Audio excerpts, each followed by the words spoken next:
the opposition front bench for their attendance. Point of order, Mr. Gullis. Thank you very much, Mr. Deputy Speaker. On the 22nd of February at 10:56 p.m, in response to an accusation that MPs from the Labour Party had slowed down the day's proceedings last Wednesday, the member for Rhondda posted a statement on social media that, quote, Labour did not slow it down. During an interview with Cathy Newman published on YouTube yesterday, the member for Rhondda was asked, were you put up to that filibuster or did you take it upon yourself? The member for Rhondda responded, a bit of both, if I'm honest. Deputy Speaker, as you will know, the member for Rhondda was until recently the chair of the Committee on Standards and must surely be expected to hold himself to the highest standard of behaviour, including in relation to honesty. He even wrote a book about the Code of Conduct, why we need to fix Parliament and how to do it. Well, he certainly showed us how to do it last week. So can you advise, Mr Deputy Speaker, on what mechanisms are available for an immediate investigation for the member for Rhondda for bringing this House into disrepute? Order. I'm most grateful to the honourable gentleman for giving me notice of this point of order. The 10-minute rule limits of speeches for and against, giving leave to introduce a bill to 10 minutes each, which are normally heard without interruption. It's not in order for this House to act in an obstructive manner by speaking at inordinate length, which is what filibustering means.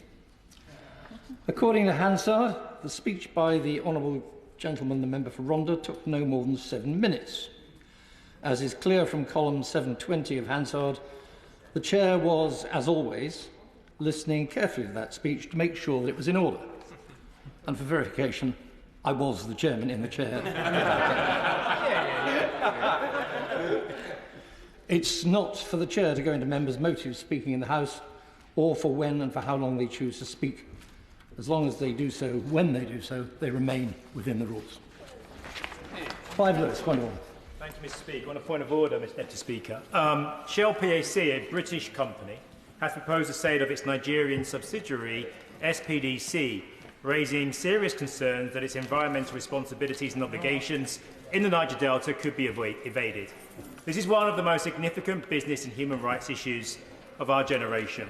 Shell is responsible for some of the most brutal, violent and repressive actions by a company, in this case against communities in the Niger Delta. This includes complicity in the execution of the Ogoni 9, including writer and human rights activist Ken Saro-Wiwa. Shell's exit from the Niger Delta could set a precedent for other British multinationals operating in the Global South who may be seeking to evade responsibility for environmental destruction, leaving communities with little recourse for justice. So, Mr. Deputy Speaker, in 2013 the UK committed itself to enforcing the United Nations Principles on Business and Human Rights. Can I therefore ask your advice as to how this House can ensure this government does not allow Shell to leave behind an environmental catastrophe as it seeks to exit the Niger Delta? Again, I'm grateful to the honourable member for giving notice of his point of order. As he will be aware, this isn't a matter for the chair. The honourable member has until 12:30 p.m. on Wednesday next week to put an FCDO oral question for Tuesday, the 11th of March. And also, of course, as an experienced member, he'll know how to table an early day motion and how to apply for a general debate in Westminster Hall, a half-hour adjournment debate, or a backbench business debate. And the table office will be pleased to advise him on other options. Point of order, Dawn Butler. Thank you, Mr. Deputy Speaker. Mr. Deputy Speaker, I seek your guidance. On the 29th of November last year, I wrote to the Prime Minister asking him to correct an oversight in the autumn statement which, while it included a welcome additional funding to tackle anti-Semitism, it didn't include any announcement on additional funding to tackle Islamophobia. 3 months later, I've yet to receive a response. The government seems, Mr. Deputy Speaker, to have a blind spot when it comes to Islamophobia. They can't even mention the name. This is especially concerning given what happened at the weekend, and the government has still not filled the role for independent advisor on Islamophobia and refused to say the word. Can, Mr. Deputy Speaker, can I have your guidance how I might secure a reply from the Prime Minister so that we can all work urgently to stamp out Islamophobia, anti-Semitism and all forms of hate speech? The Honourable Lady will be well aware that the Chair is not responsible for ministerial correspondence or responses. There was a time in the dim and distant past when I was on the back benches, and I seem to recall waiting quite a long time for ministerial replies myself. but I'm quite sure that the usual channels will have heard what the Honourable Lady has to say. If she wishes further advice, then the table office will, I'm sure, again, be most willing to help. Point of order, Mr. Deputy Speaker. Point of order, David Simmonds.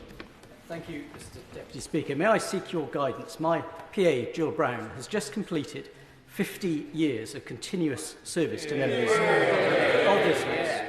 She joined the House in 1974 in the service of John McGregor, subsequently working with Angela Watkinson and Nick Hurd, my predecessor. May I seek your guidance as to how the House may best acknowledge this exemplary record of service? Well, yet again, that is not a point of order for the Chair. However, I'm sure that the whole House will wish to join us in congratulating and thanking Jill Brown for her long and distinguished service to several members of this House. Point of order. Paul. Thank you very much, Mr. Deputy Speaker. In addition to the point of order raised by my honourable friend, the member for Stoke-on-Trent North, not only did the honourable member for the Rhondda say a bit of both, I'm afraid, but he also said, I think the whole day was grubby and we need a system which doesn't allow people to manipulate the rules to be able to get what they want. The host of Channel 4 News then said, but that's exactly what Labour did, to which the honourable member for the Rhondda simply laughed without adding anything further. Mr. Deputy Speaker, we all saw in this chamber a number of spurious points of orders and the honourable member for the Rhondda responding to the 10-minute rule motion, and it was denied by the Leader of the Opposition that any parliamentary chicanery took place. That's clearly not true. So how does this side of the House, or how do I, Mr. Deputy Speaker, urge the Leader of the Opposition or the honourable gentleman for the Rhondda to come back to this House and correct the record to journalists' statements that he made outside this House? I think I'll go out on a limb and say that we'll probably all agree that the House did not cover itself in glory during that debate last week. That said, the honourable gentleman is well aware that the Chair and indeed officers of the House are not responsible for remarks made upon the media outside the House. So I'm afraid on that score I can't assist him further.